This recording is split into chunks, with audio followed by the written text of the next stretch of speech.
We're going to start in the laundry room today. We need to put up a clothes hanger rod, and we're going to use these little wood disc things to support the rod. Come down 8 inches from the ceiling, which would be right about there. Mark that. 8 inches was right there somewhere.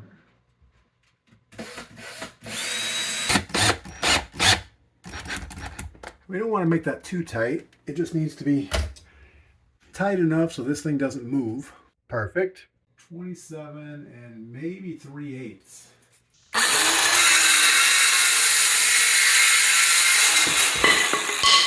And we'll throw this on the belt sander just for a minute. Give it a nice clean edge.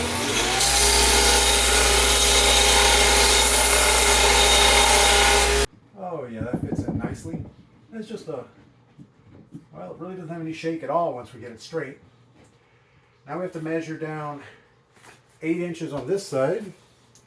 I lost my tape measure. We'll start out by coming down 8 inches from the ceiling, which that's just about right there. And then we also want to come out from the wall the same distance, which it looks like it's 9.5.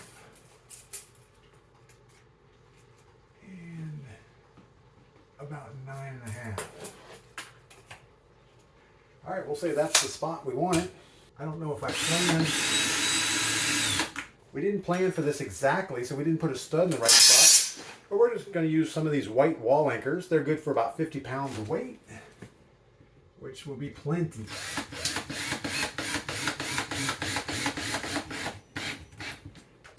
And screw it in.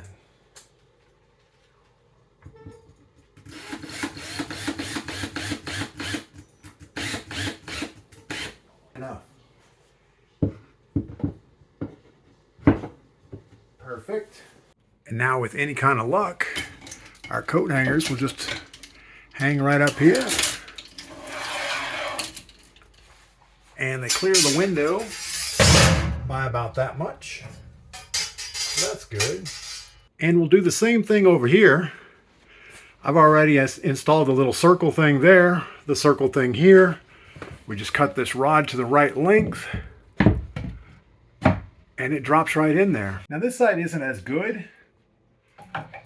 The hangers hang nicely against the cabinet, but as you come across the wall, about right in that area, they start touching the wall in the back because this wall is curved. And where we have 9.5 inches of clearance here, we only have about 5 inches over here. So yeah, coat hangers won't hang in the corner, but they hang there just fine. We'll say that's good enough.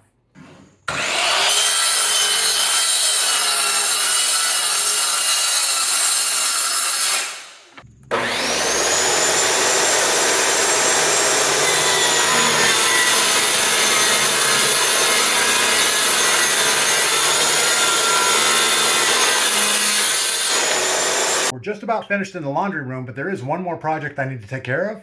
When you come into the laundry room, these cabinets, we have a little bit of a gap here. You can see the baseboard disappears over here, but you can see down in there, and Mrs. P doesn't like that. So these cabinet bases are about 31 inches high on the face frame, so we need a piece of 31, and I measured about 2 3/8 wide. Let's see if that fits. We want it super tight. Actually, it doesn't have to be super tight, and we have to shorten it some because we have a baseboard down there, and we could either notch around the baseboard or just stop right at the baseboard. I don't know which would look better. All right, I've decided to do it the easy way and just trim it right on top of the baseboard. Drill first. See if we can countersink it. So I don't have any more 2.5. I do have some 3-inch screws, which are way too big for this, but we're going to use them anyway. Shouldn't split the baseboard, I don't think.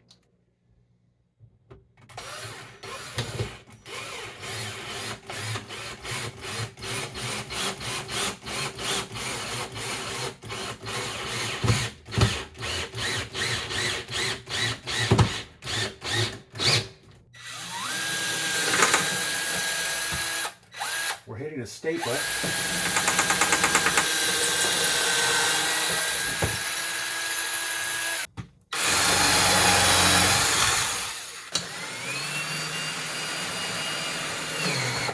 Typically that strip would be painted the same color as the cabinet, but I don't have any gray paint, so it's going to go wall color. We need to do the same thing over on this side.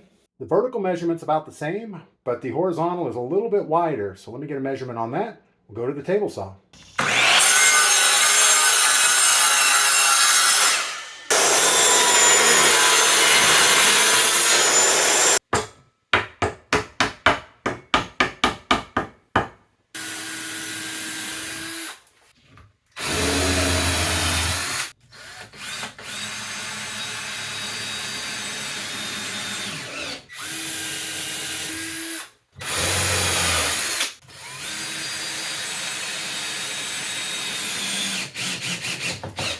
Drawer back in. And leave the rest up to Mrs. P.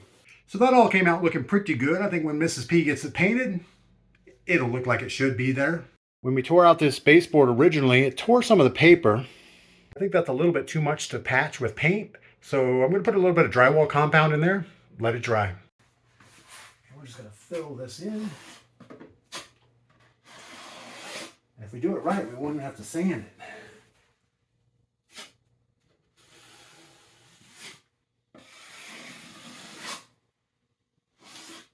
Not too bad. All right, we will say that's good enough.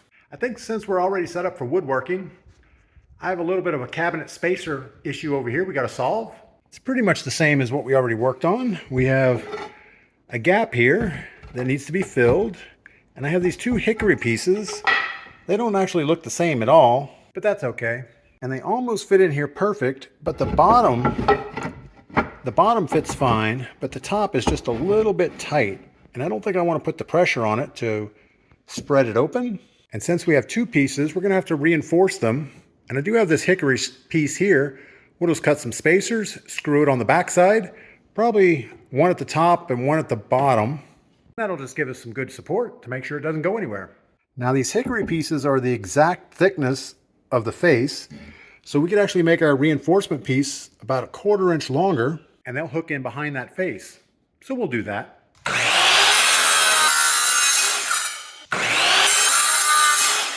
So we're going to go ahead and screw this block on here. And it doesn't exactly matter where it's at, but we do want the 1/4 inch. We want it flush on this side and a 1/4 inch sticking out over here.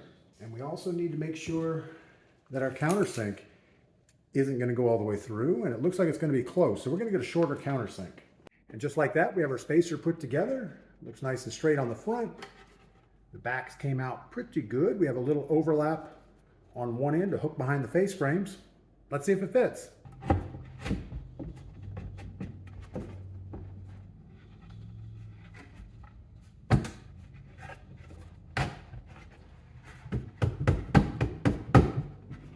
Nothing a little hammer can't fix. Get it straight. Get the face frames even.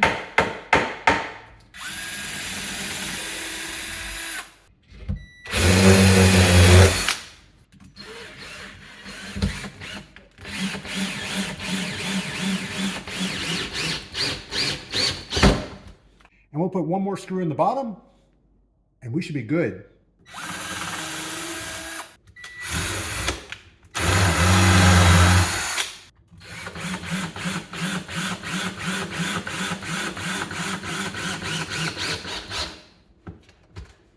Done.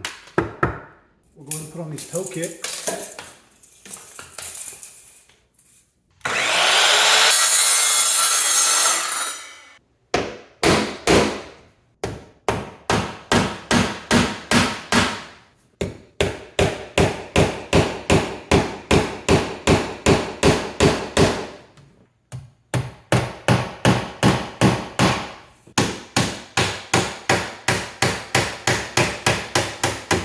Now we'll measure the other side of the island. It should be the same, but we'll find out.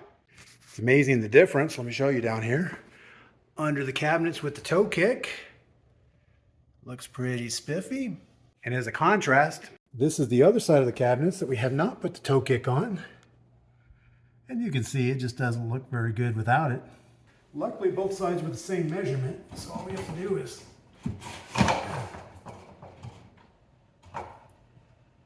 nice and even here on this end.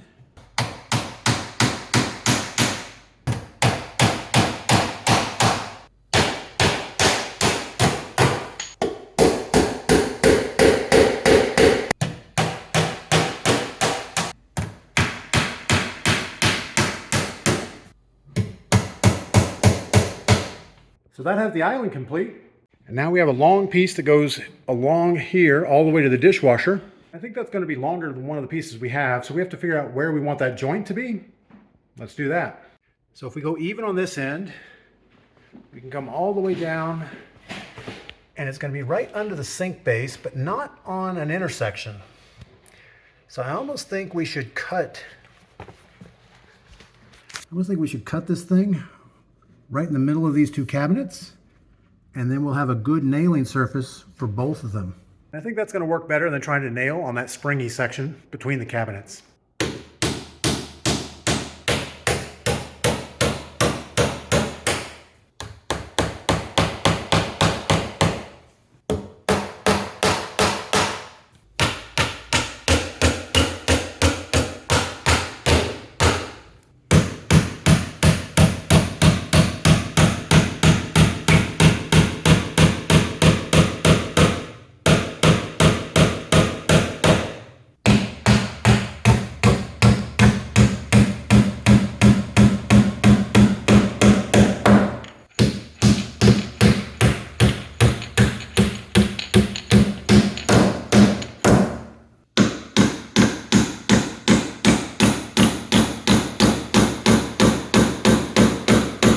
All right, and just like that, we have one more piece down here at the end, and we're finished.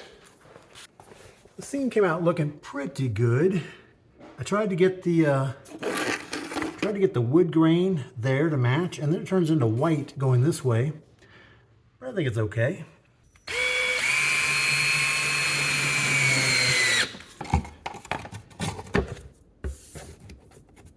And we'll have a nice spot to nail to right there.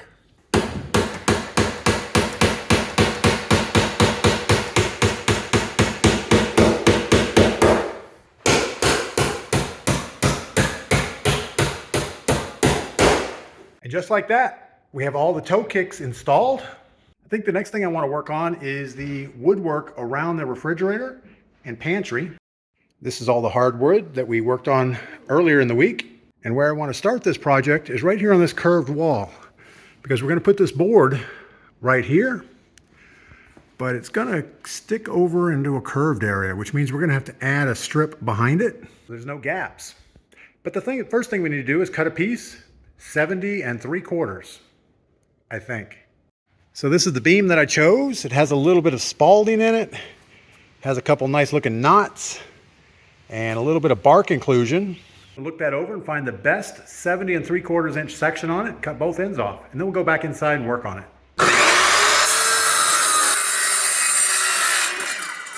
Perfect. All right, so we have our block of wood tight up against the refrigerator. Now it won't end up being like that. It's going to move away about 1/4 inch. But you can see on the outside, we have this wall rotating away. So we're going to need to get a measurement from the wood here to the wall at the top and the bottom, because the bottom has some baseboard, but I guess we'll pick the widest position first and cut it first, and then we'll glue it to this piece, let it dry, and then trim it later. All right, after a little bit of playing around with this, we got our one big board, and I went ahead and cut this piece here. So it's 3/4 inch on one edge and goes down to 0. So it's just like a triangle section. And I know you can't see that very well, but what that is going to do is go back here like this, something like that. And then from the side, that wood is going to be thicker, and we're going to glue that together so you don't see the seam and clamp it. But it'll make the beam look like it's a lot thicker than it really is. And here on the face, you're not going to see it. We'll just throw some Type Bond original glue. I have the waterproof type, but this seems to stick better, so we'll use it. We can just use one of these little 1-inch throwaway brushes.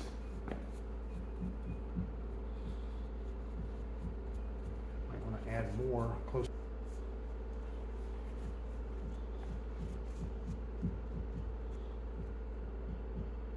All right, we will say that's good enough. We can move our piece into position right here on the side. Take about 6 of these little plastic Harbor Freight clamps. They're pretty worthless clamps, but for this they should be okay. We just want that back edge smooth as we can get it. Give it a little pressure. Pretty good.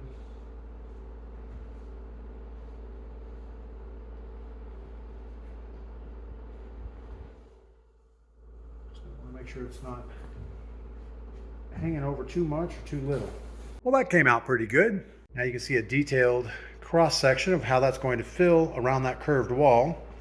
And we are going to sand this edge to make that look like the seam will disappear, but it is the same wood, so it should be pretty seamless. We are a little bit long here, but we can cut that off later. Now, unfortunately, we have to get this beam 100% finished and attached before we do the next beam going across the top, because it's going to end up looking like a post and beam construction. So yeah, we got to find a new project. We are working back in the kitchen today. We're going to finish up the wood surround on this wall over here. We also have some wooden beams to add on this corner and frame in the island. Yeah, this is the part of the project that I like. We started building up our beams for the curved section of the wall yesterday, and we're all set up for woodworking outside. Perfect. I think I want to start out running a few tests.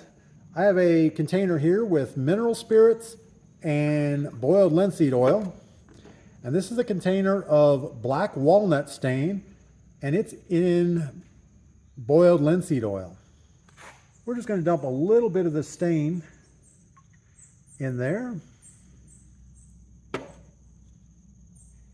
And we'll put a couple stripes on our piece of wood, see what it looks like. Looks a little too light, doesn't it?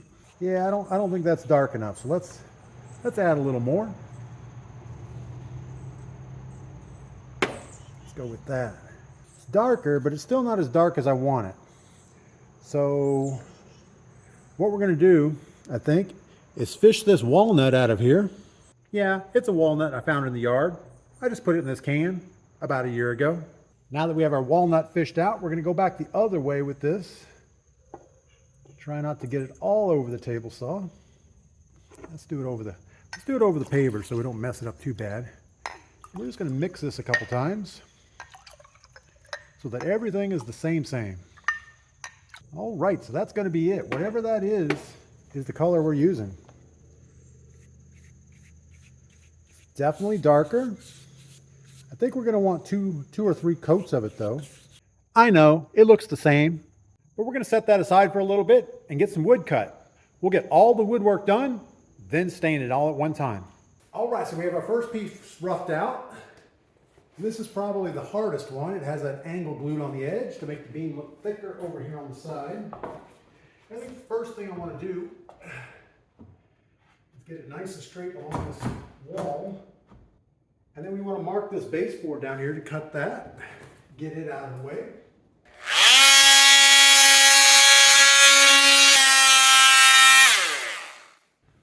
This should fit nicely now.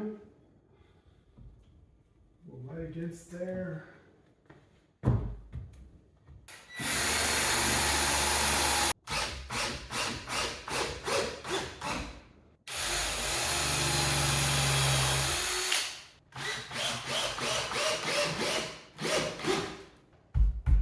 That's pretty good. So that's our first beam attached to the wall. Now we're going to run a cross piece over to here. And there's going to be another vertical here on the side of the fridge. So we're going to go and cut that vertical first, and then we'll cut this side piece.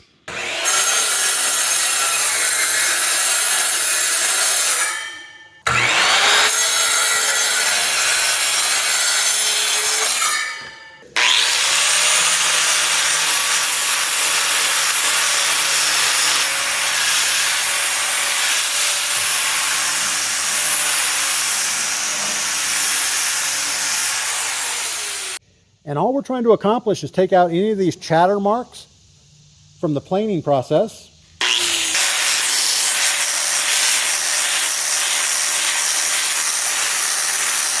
And we also want to ease these edges a little bit. I don't want to do it with a router. I want it to look a little more rustic.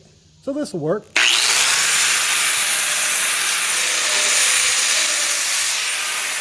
And that's all we want to do. Let's go install it. So it's pretty much going to be the same process. we're going to countersink the top because there's going to be a beam sitting on top, so that'll get hidden. We do have a stud over here to nail into, so we're going to favor that side.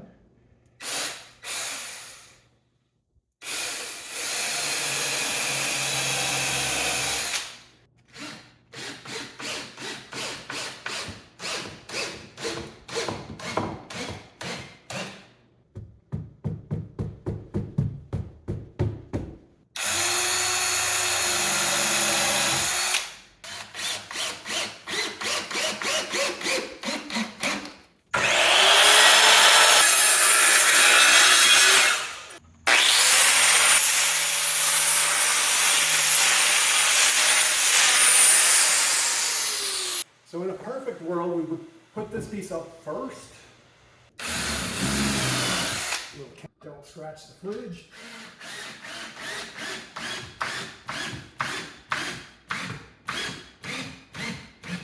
Forget.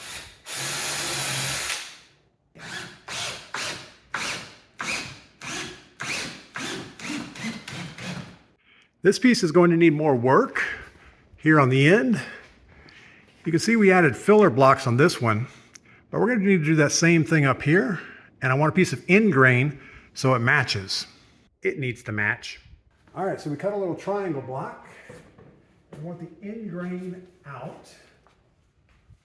It's going to fit something like that.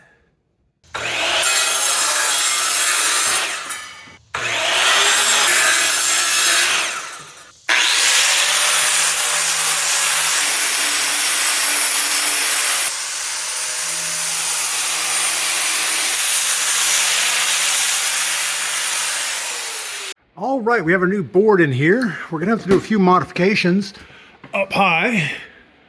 There's a cedar strip that goes all the way out to this edge. We need to cut it off so that this goes flush against the wall. There's also a little strip of wood here. It looks like it's just finished nailed on. I could probably pull it out of there. We're gonna run this beam right to that white edge. So it looks like this little 2-inch strip, if we cut it off where I have the pencil line, there's nothing behind there to nail it. So I think we're just going to take the strip down for now and sort that out later.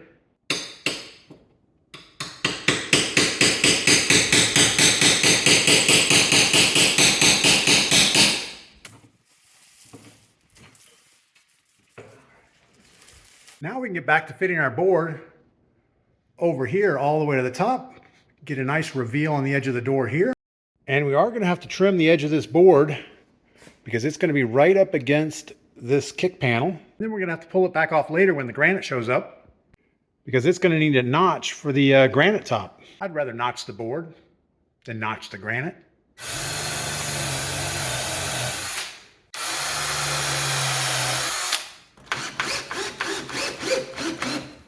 I think while we're at it, we're going to go ahead and cut the beam that goes right here. The main reason I want it staying the same, so let's do it at the same time. All right, and just like that, we have all of our beams cut that we're going to do today. Next thing we need to do is countersink all of these holes that we've pre-drilled on all of the boards. And we're going to use a 5/8 spade bit, countersink these things pretty deep so we can put dowel rods in them later. Let's get to it. I put some blue painter's tape on the spade bit so that we don't countersink it too far. And we're just going to try to get all of these exactly the same.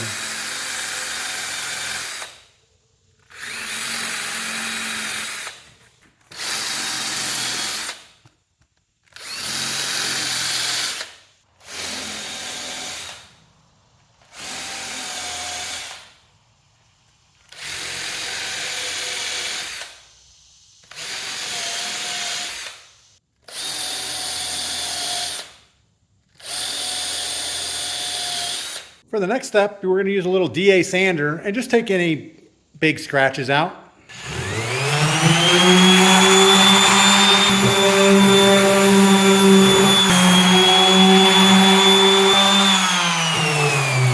All right, that's enough of that. Let's get to our homemade black walnut stain. Get a coat on there. Good thing about this linseed oil, it will protect the wood also because it soaks in really good. It doesn't dry very well. That's okay. You don't need these boards for a few days anyway. I just like all the variations in the colors. They're not going to be, well, you're never going to see another kitchen like this one. So this is the unfinished wood. And you can see as we get over here, that stain is just pulling out the colors on all of this stuff. Look at that spalding over there. That's beautiful. And that red that's embedded in it. All the knots get darker. But we'll put at least 2 or 3 coats of this on there. It should get darker. So this is what that wood looks like after one thorough coat. We're going to go ahead and put another coat on these top surfaces to bring out a little bit more of these variations. But I love all the reds over here. I love that knot. That's beautiful. I really like the reds down here with the knot and the spalding. That needs to be like a knife handle or something. Over here on the smaller pieces, we have a nice knot on the end here. We have some red going through the middle, terminating in a big knot. Let's go ahead and slop another coat on. Well, we need to wait for that stain to soak in. So let's work under the sink. We need to install this dishwasher, which means a power line and a drain line. We also need the drain in the sink that hooks up to the garbage disposal. And we need a little bit of plumbing there in the back. I think the place we should start is wiring the garbage disposal and get the drains figured out. Make sure we have all the parts we need. And these things are pretty straightforward. Open up this little cover plate. All right, they gave us a green bag of stuff. Let's see what's in this green bag. Looks like we have some type of a drain. That's good. We're going to need that in a few minutes. An O-ring. We're going to need that. Some type of a locking nut. We'll need that. A special looking wrench. Check. And 2 special looking screws. So there are no electrical parts in there. All right, so where we're going to install this, I had to find me an angled plug so we can get the dishwasher plugged in at the same time. I have this little extension cord. It looks like it has plenty of amperage ability for this wire.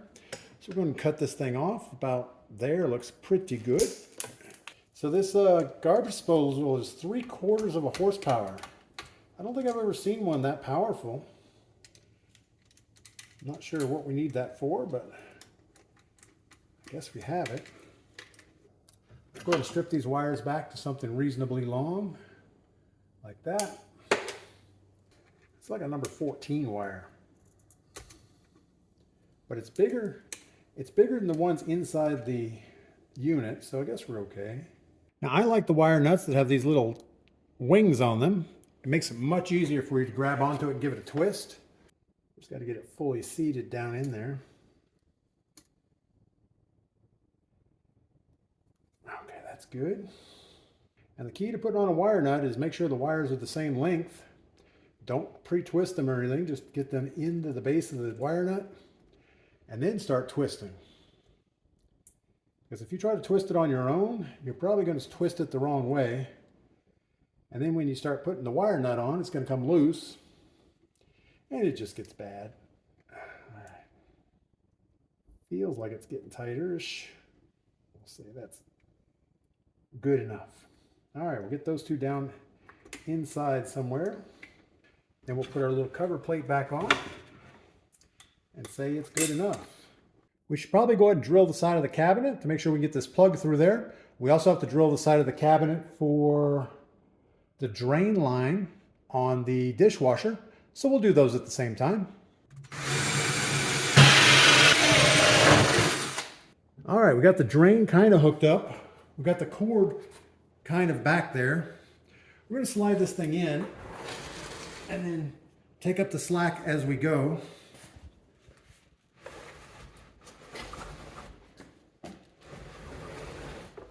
Are we having fun yet? All right, so we got the dishwasher line in here. We got the plug for the garbage disposal in the back.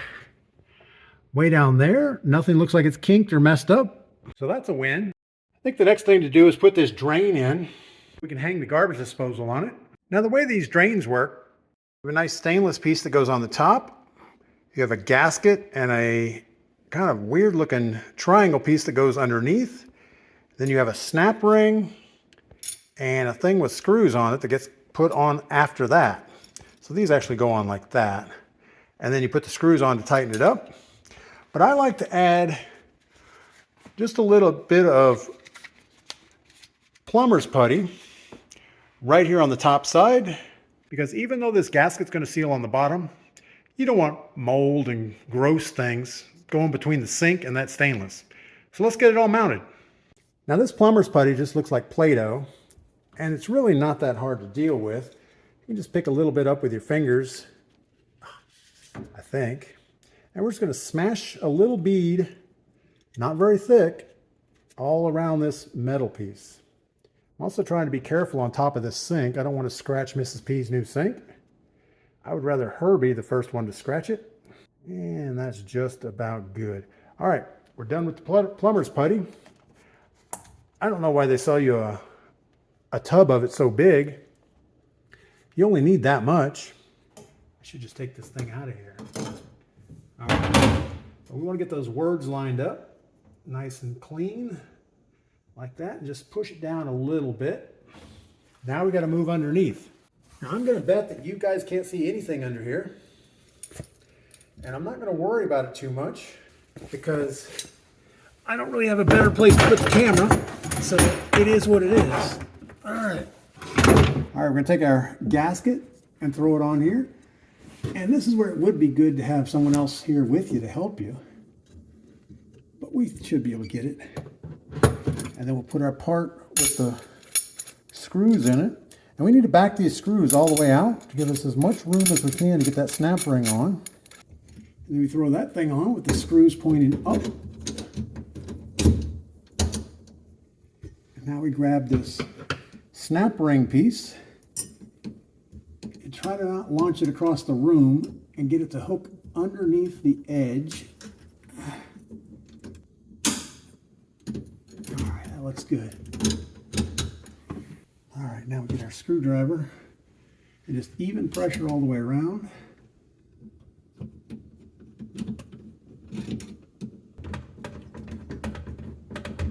And we're just going around these screws, putting nice even pressure on it.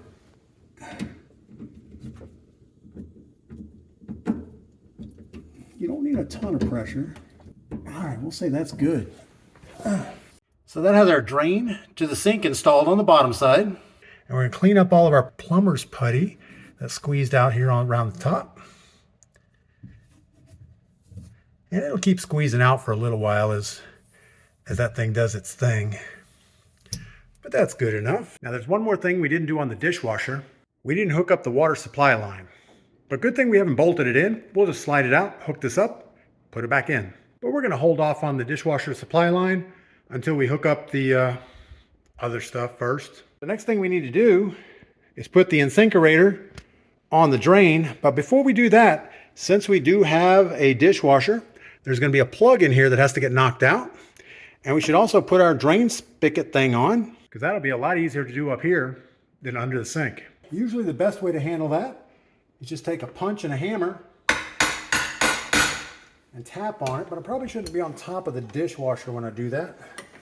Let's put the weight here on this side of the cabinet. And there's just a little plastic plug in there that gets knocked out. Now you want to find that piece. You don't want that thing rolling around inside there. And it's usually easiest just to turn it upside down.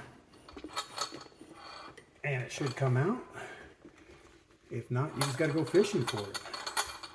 There it is. If you ever leave this thing in and you hook up your dishwasher, it won't be good. It won't drain. And while we have this up here up on the countertop, we're going to put this rubber washer down in the hole here. We've got to put the little metal plate over the downspout and put it on. And there should be 2 screws that came with the kit. And with any kind of luck, they'll start just fine. And we're going to want that thing facing straight down as we tighten it up. And pretty much you want this nice and snug. Okay. Now we can carry that beast under the sink and hook it up. I'm not going to be able to film under the sink, but I'm going to show you what's going to happen. There's these little things here that hook on the drain piece, and then you have these little loopy things that you're going to use a pair of pliers and squeeze it together. I know, that didn't make any sense. I'll show you when I get it kind of hooked up, and then I'll squeeze it so you can see it. Now is also a good time to decide which side the drain needs to be on. So you can see our fitting up there at the top. That's where the garbage disposal is going to hook, and our drain is back there in the back. And if you look straight back in the cabinet, it is slightly set off to the right side. We're going to rotate this thing around and get the drain on the right side. All right, we're pretty much right under the drain. We got our thing there, the drain's there.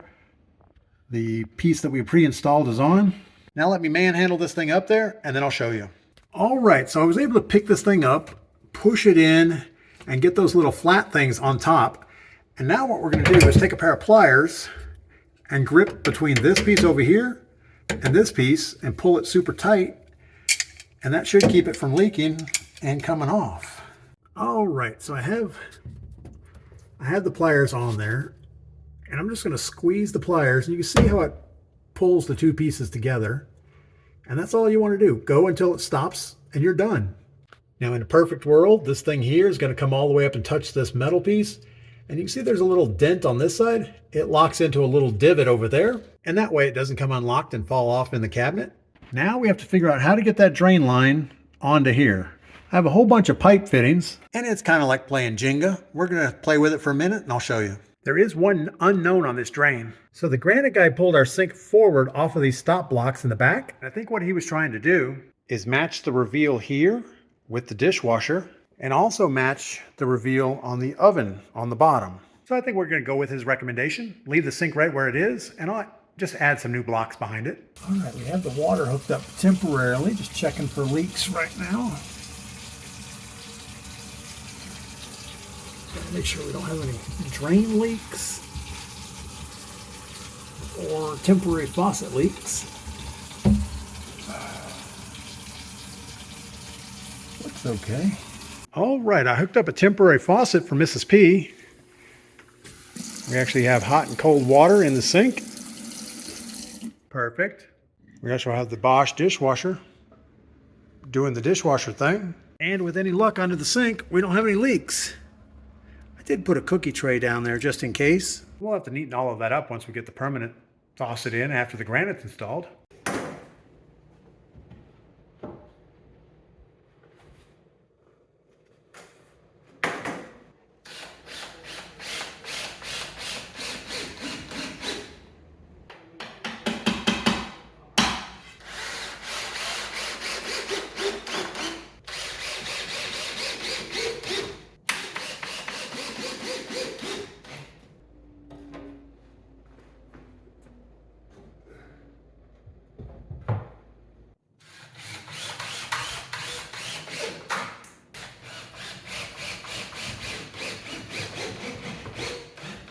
All right, that's looking pretty rustic there. Next thing I'm gonna do is take these little hardwood plugs. They're 3/4 inch diameter, and we're gonna hammer them into all of these holes. Also, we're not gonna stain these. We might touch them up later, but not right now.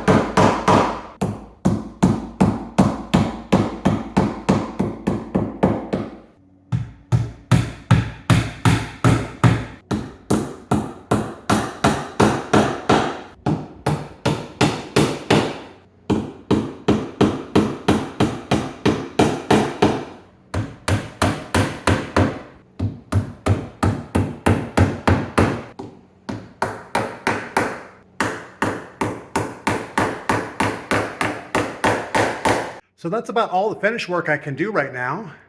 This piece here on the end, I only put a couple screws in it. It will need to come back out when the granite top gets here. The granite's going to be about 1.5 inches thick, and we are going to have to cut a notch in here, which was bad planning for those pegs, but that's okay. Same thing on this end. I have a beam that goes up here.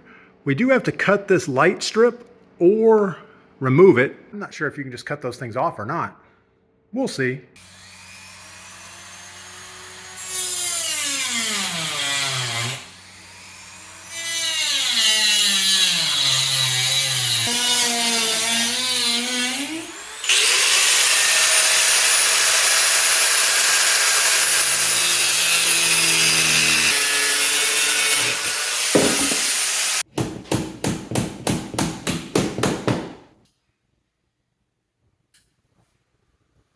Well, the light still works. That's a good sign.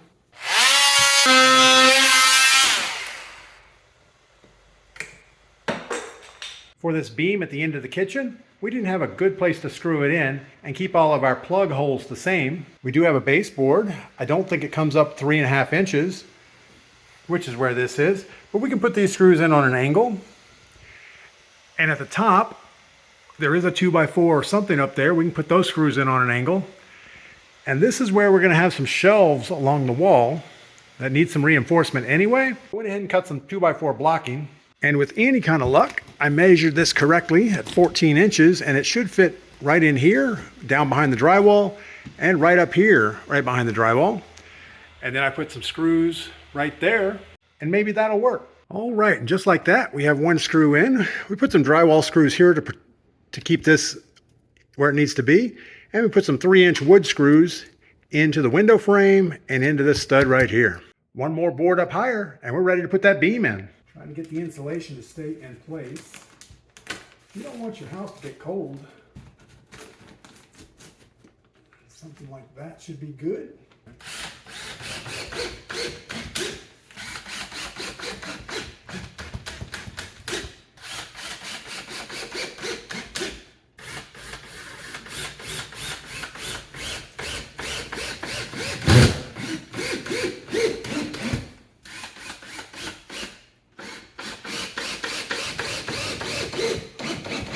Okay, that isn't going anywhere. Now we're going to put this beam in place. I'm not sure we're ready to mount it yet.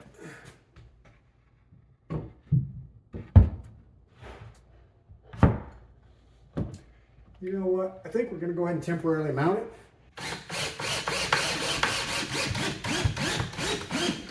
There we go. Good enough. Now you'll be able to see how the kitchen is going to be framed in. We have a beam over on this side. And we have a beam on that side, and then all of the stair steps down for the refrigerator and pantry door. And all of this white space in between is going to be covered with antique brick veneer. So this is the brick veneer. It's about a 1/2 inch thick. I think we're going to use a traditional brick pattern. So they're going to be offset 1/2 a brick on each row. And those will go right in there and up there and over there and down over there. But we do have a couple other steps that need to be done first. We need to install more of that blocking in all of these other bays that are cut open. We have to run some low voltage conduit for the undershelf lighting. We are going to have 2 shelves on this side of the stovetop, 2 shelves between the window and the stovetop, and 2 shelves all the way in the corner. And all of those are going to be lighted underneath. Thanks, Mrs. P. This is the lighting kit that showed up. I don't know. What I do know is it has these 12-inch long little LED strips. They're probably a 1/4 inch thick and maybe a 1/2 inch deep, which means we're going to have to put a trough in the bottom of the shelves, probably with a router, but that's okay. But none of that work can happen until the countertops are here. I do need to build some kitchen lights and some dining room lights because we do want to replace these track lights that are up here. They're just so 1993. So be sure to get outside, do something fun, come back and tell me about it.